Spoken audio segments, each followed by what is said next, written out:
નમસ્કાર, આપ જોઈ રહ્યા છો નેશન પ્લસ ન્યૂઝ. હું છું આપની સાથે હેતલ ભગત.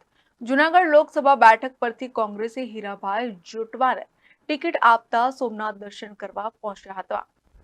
જૂનાગઢ લોકસભા બેઠક પર કોળી સમાજમાં મતોનું ધ્રુવીકરણ ન થતા કોંગ્રેસે આહિર નેતાને મેદાને ઉતાર્યા છે. કોંગ્રેસે હીરાભાઈ જોટવાને ટિકિટ ફાળવી છે.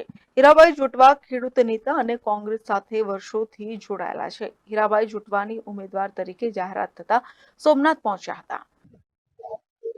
કોંગ્રેસે ફરી એક વખત માનવતાવાદને ટિકિટ આપી છે અને હંમેશને માટે મારી પાર્ટી પણ માનવતાવાદને માને છે. સનાતન ધર્મને હું માનું છું. એમની ગીતાના સંદેશ છે કે દરેક માણસમાં અને જીવસૃષ્ટિમાં પણ હું છું.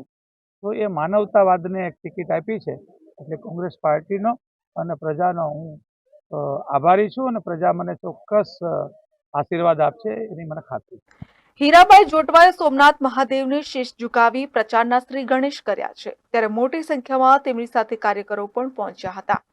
ભારતીય રાષ્ટ્રીય કોંગ્રેસ પાર્ટીએ 13 જૂનાગઢ લોકસભાની ટિકિટમાં હીરાભાઈની પસંદગી કરી છે અને પસંદગી કર્યા બાદ અમે સોમનાથ બાપાના આશીર્વાદ લેવા આવ્યા અને આશીર્વાદ લઈ અને અમે ચૂંટણીનો શ્રી ગણેશ કરવાના છે.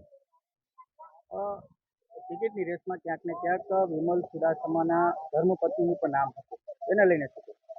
વિમલભાઈની ધર્મપત્નીને પાર્ટી પણ કહેતી હતી લડાવવાનું, પણ વિમલભાઈ જ ના પાડતા હતા કે અમારે ચૂંટણી લડવી નથી. બાકી પાર્ટીએ વિમલભાઈને કીધું હતું કે તમારે લડવી હોય તો તમારી પણ ટિકિટ છે, પણ વિમલભાઈએ જ ના પાડી હતી કે મારે ચૂંટણી લડવાની નથી.